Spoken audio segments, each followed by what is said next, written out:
of run for something. Thank you both very much for being here. I'm still a little... I can't believe the Republican attacks. Yeah, that's the word I was going to use, shook by Republican response to Mamdani.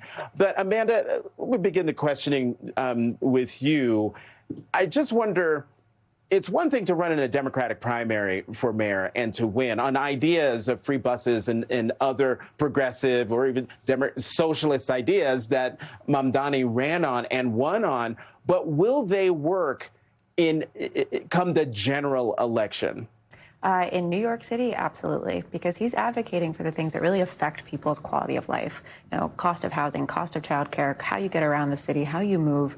The case that he has made, yes, the specific policy positions are what are exciting and interesting, but beyond that, it's what the ideology that's going to drive his mayorship.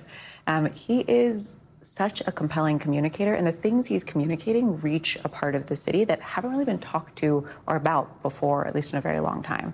I am, as a New York City voter, I'm very excited to see the kind of energy he's going to bring to the general, and then hopefully to see a kind of mayor lead that is driven at every part of the bureaucracy by reducing the cost of living. Basil, one of the things that's so interesting to me about this is kind of the lessons, and we all have been talking about since it happened, for Democrats and that they should take from it. And I feel like it's not that complicated. I feel like something that y'all do, y'all Democrats do, y'all make stuff real complicated sometimes. One, if you're going to not want a Democratic socialist to be the nominee for any, whether it's a municipal race or the presidency, then run a candidate who can beat them, right? Maybe don't run someone like Andrew Cuomo.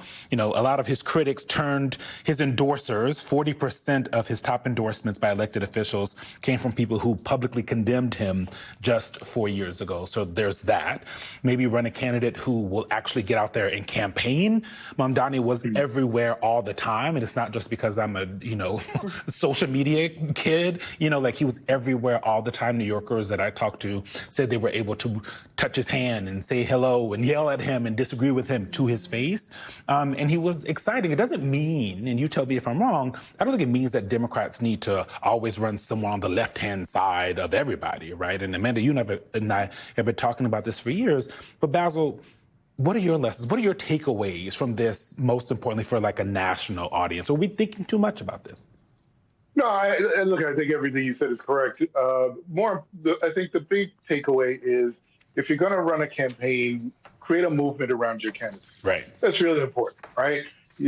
Talk about big ideas. Don't just talk about the same things over and over again. Appeal to, voters that may not have been touched before. And there have been some recent reports that he has, I think Gotham has did this report, that he actually did well in areas that Trump did well, in New York City, right?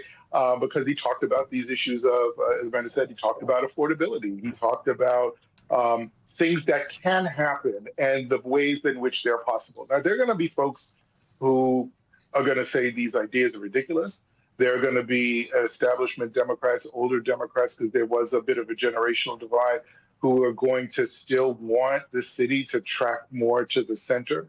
But we have to understand that in pockets, more and more pockets across the country, there is a need for disruptive politics. There's a need for a generational change in that politics. And I'll just say very quickly, when I got into this business in the early 90s, my mentor used to say, every movement becomes an institution.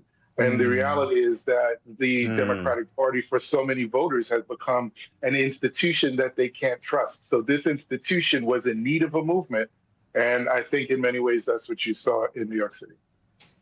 Basil, I'm going to stick with you here because one of the most interesting things to come out of this election was the black vote. I'm going to read this headline to you. Mamdani triumphed without a majority of black voters. Where does that leave them? Here's one piece. A New York Times analysis of the results shows that Mr. Cuomo dominated in precincts where at least 70% of residents are black, more than doubling Mr. Mamdani's support, 59% to 26%. And then here's a very interesting second piece of this. Quote, the tough part that we're wrestling with, Reverend Rashad Moore added, is Zohran won with support of liberal progressive white folk. Are these the same progressive white folk that are pricing us out and we can't live in the community? That's the tension. And clearly, literally, Basil, that is the tension. I would love your thoughts and reflections on this as someone who used to be in the leadership of the state Democratic Party. Yeah, and you know what? I'm also a voter that got active when Jesse Jackson ran in '88, right? Because I saw somebody that looked like me on TV saying then that the Democrats were not being responsive enough to people that look like him, which meant look like me. And, for 30 plus years, you've had a lot of African-American voters who, were supportive of David Dinkins when he became mayor, and so many other candidates in New York and across the country who saw the Democratic Party as a path to political and economic empowerment. And when you have a candidate and a lot of voters that don't view the party as being that impactful in different parts of their lives, that older voter, that African-American voter is going to say, well, I may not trust that candidate because he wants to blow up something that I've come to rely on in many ways, and that is the party of people that I care about and trust. And as you talk about, being seen, that intimacy is important. So they'll see their leaders at these Democratic clubs and, in the subway stations or holding town halls. But there's a whole group, a whole population of voters in New York City that don't have those connections, don't have those ties, don't have that history and those relationships, and also see the party as not being responsive to them. Yeah. So that disconnect, I do think, is both generational and it's also racial. But I do think that's the work that he has ahead of him, right? To be able to convince voters, particularly African-American voters, that his policies are inclusive of them, and that there's also that path to political economic empowerment.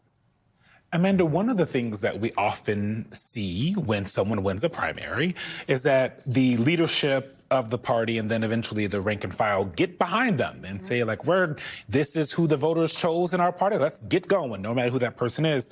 But Dem leadership has been falling short of endorsing him. Schumer and Jeffries congratulated him on his upset.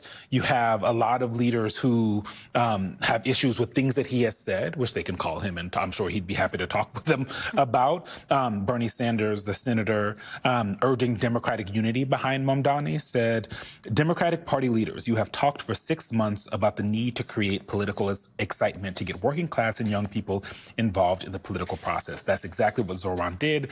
Get behind him. There's also, every time that the moderate wins, they like to tell all blue, no matter who. And that doesn't seem to be the case anymore. It's interesting.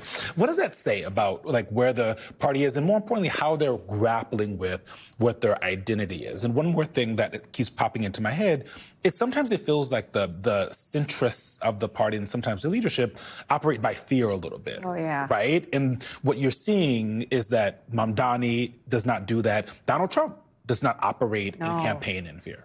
I think there's a couple of things to take away from this moment. One, the Democratic establishment, not that powerful. We just saw them lose. Yeah.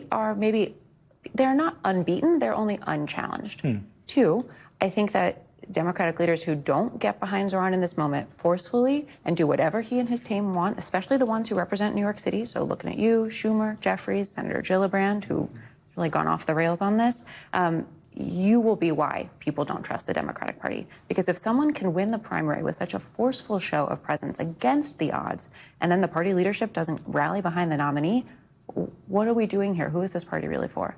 The third thing I would say is that while leadership may be losing their minds, young people across the country have seen Zohran's win and are stepping up to run for office.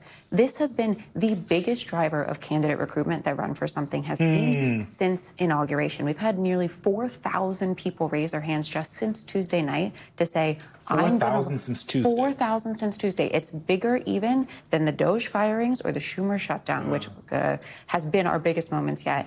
And it is only growing. It's hundreds more every time I check the dashboard every hour or two.